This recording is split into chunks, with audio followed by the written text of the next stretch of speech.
not a sin. I've done drugs. Really? Yes. So wait, when you say drugs, not the typical marijuana or stuff? No, come on, man. Okay. Yeah. So how did for me? So how did you break out from that? It was it was a tough fight. It was COVID 2020. Everybody was home. Yeah, everyone was home, and I just went this young guys. Yeah. Always this young guy. You understand? I went to their house and everybody was so happy. I'm like, yo, what's going on? How are you guys so happier than me? I'm the boss. I got money. You know, you don't have money. You know, and I'm looking at them like, what were you guys on? Then it was just my weed. Yeah. And they told me they had Molly. I said, Molly. Yeah. When I took it, I didn't understand myself. I was happy.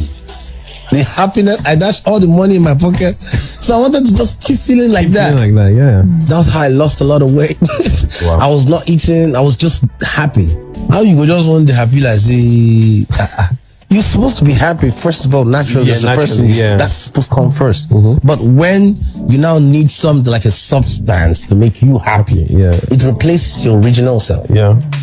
This is Nigeria in 2025, a country battling not just poverty and corruption, but a silent killer threatening its future: drug addiction.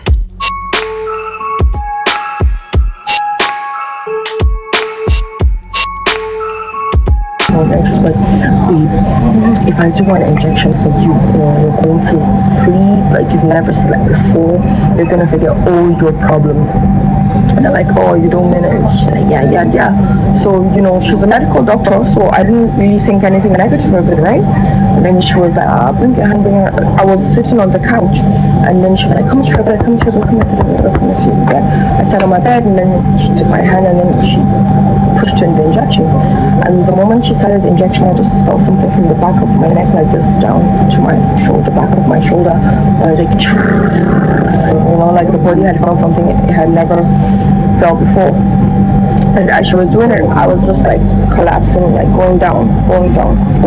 Notice how these two celebrities, both of them are saying that they were introduced to drugs by people they knew, which means the friends you keep is definitely a huge factor to whether you will end up doing drugs or not. We ask, is the government doing enough to stop the people behind this?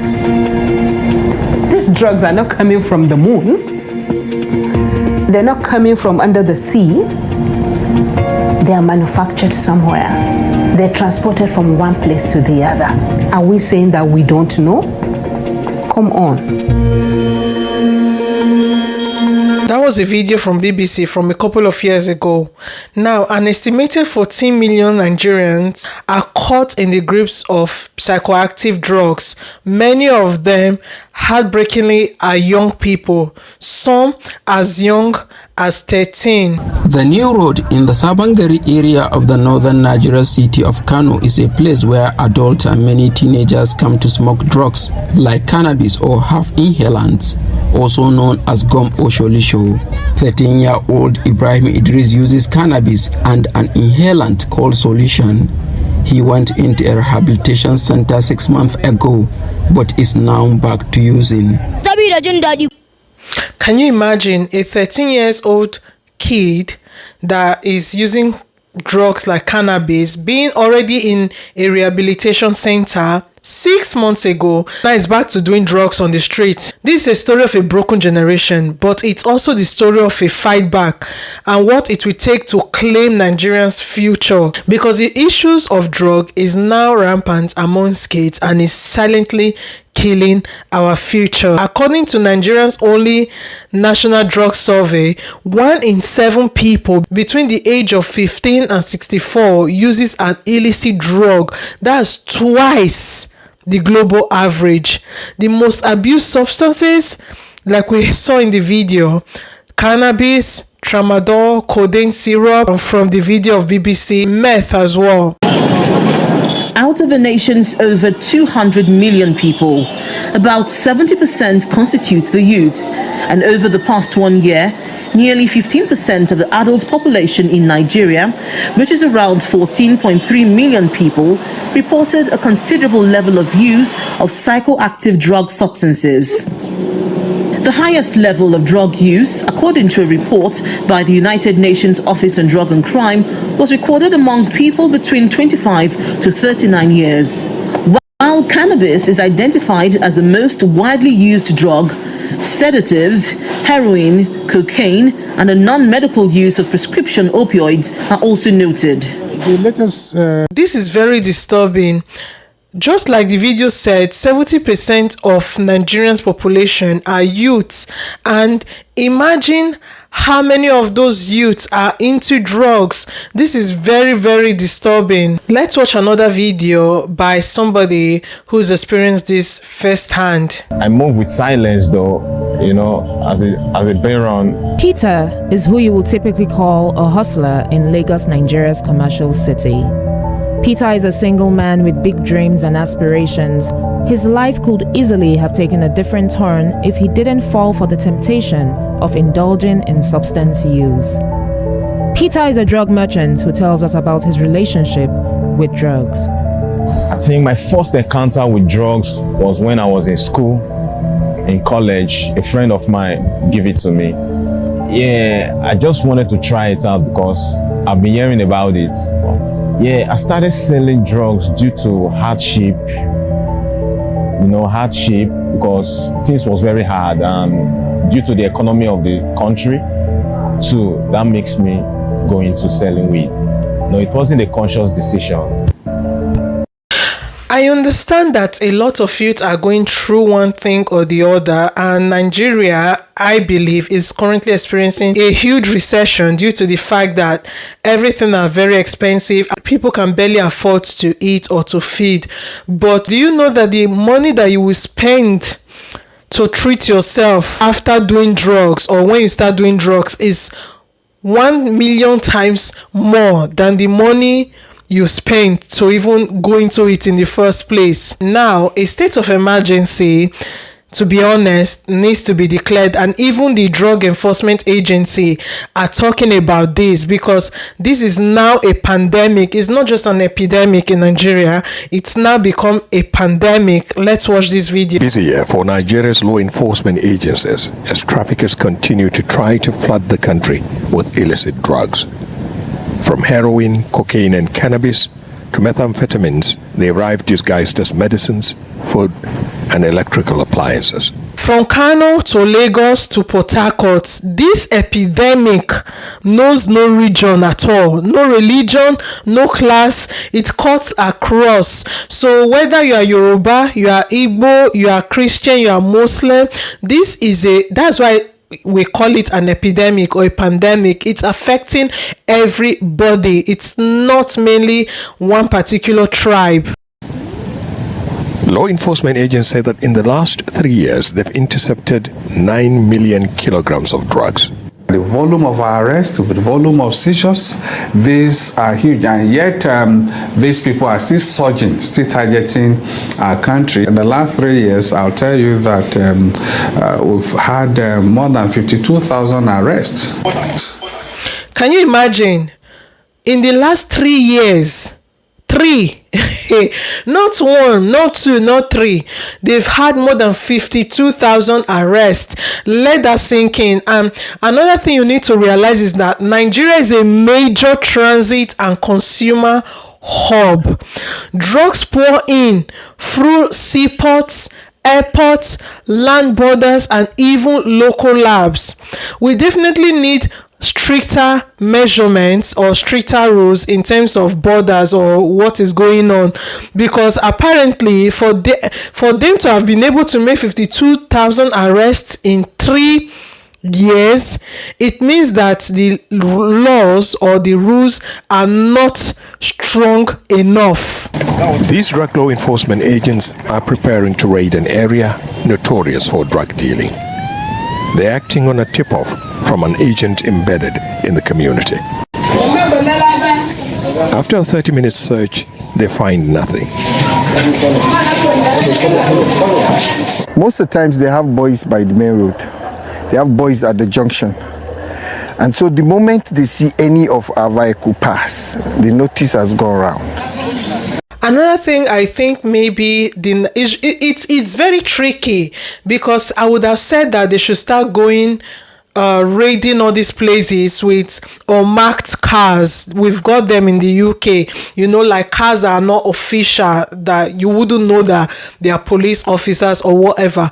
But at the same time, Nigeria is famous for having a lot of crimes. If they start going into places with unmarked cars, a lot of criminals will start using that tactic as well, thereby scaring civilians or scaring people. People wouldn't know if these people are real police officers or not, because we've seen criminals dressing as EFCC or as police officers just to scam or defraud people. So it's a very tricky one, but it's definitely a pandemic that needs to be curtailed as soon as possible. Now, the drugs are not just imported. We also need to remember that some are also made here in Nigeria. Like some meth labs in Anambra has been busted, and they also have some cannabis farm in Ondo. So let's not just start thinking that all the drugs are imported, because majority of them are actually produced in Nigeria. Let's watch a recent video that I found particularly very interesting,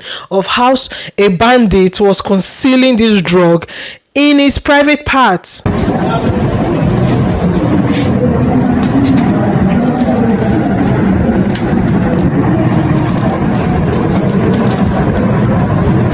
I'm not even going to play everything, because it's quite disturbing for me.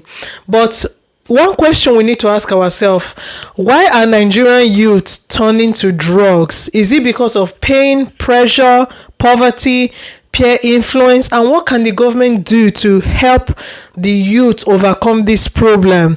For example, Jaruma said that she was introduced to injectable drugs allegedly by Dr. Anu, who is now dead, allegedly also from doing drugs. We also need to remember how social media glamorizes it, music videos romanticize it, and pharmacies, often unregulated, supply it. Now, our big celebrities like Wizkid, I don't think I've ever seen a video of Wizkid in his studio, or Burna Boy, or any of them, without rolling whatever it is.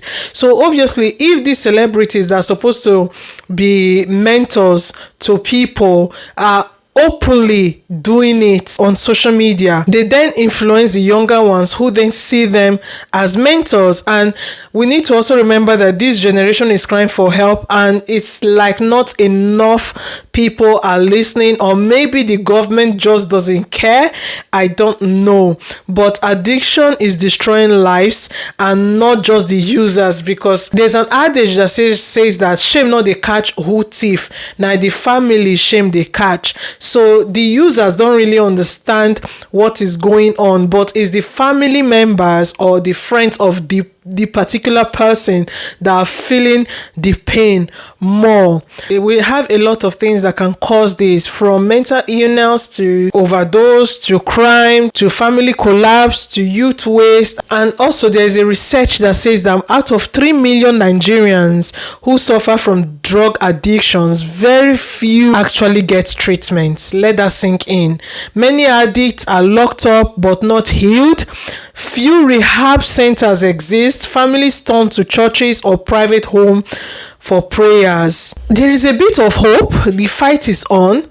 NDLEA has arrested over 57,000 traffickers in the last 3 years, like they mentioned previously, including drug barons. They've also seized millions of kilos, but they need a lot of help. They need more help. Whistleblowing as well can also be a form of help. And recently, the Senate has also passed a bill proposing the death penalty for drug abuse and trafficking.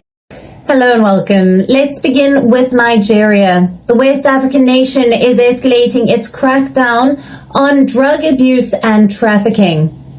In the latest, Nigeria's Senate has approved a bill that proposes the death penalty for persons found guilty of trading or consuming hard drugs and narcotics. The death penalty will now be the new maximum sentence for the offense, which has replaced life imprisonment. Now, many may not agree with this, but we need to understand that help must come in one way or the other. And just like Jaruma said, if you are hooked, please don't die in silence. Get help. Lastly, we need to take note of what must be done. To truly turn the tide, we need more than rates. We need rehab centers in every state.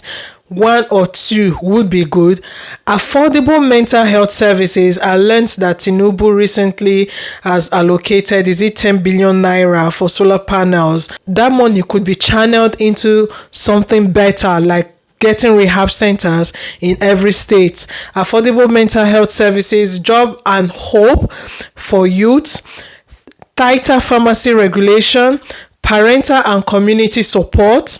And we must talk, to be honest. Everybody must do their part. I'm doing my own. You should do your own. Everybody must talk. Everybody must listen. And everybody must act. Because this is, to be honest, our generation. And we will not let it be lost. If me or you let it be lost, imagine your children or your children's children. What future or what society are they going to meet? That is why we also need to appreciate people like VDM who bring a lot of awareness to the society. Please share this video for awareness purposes. Start a conversation and be the difference. Like, comment and subscribe and turn on the notification bell. Please. Thank you very much for watching today and see you in the next video. Bye.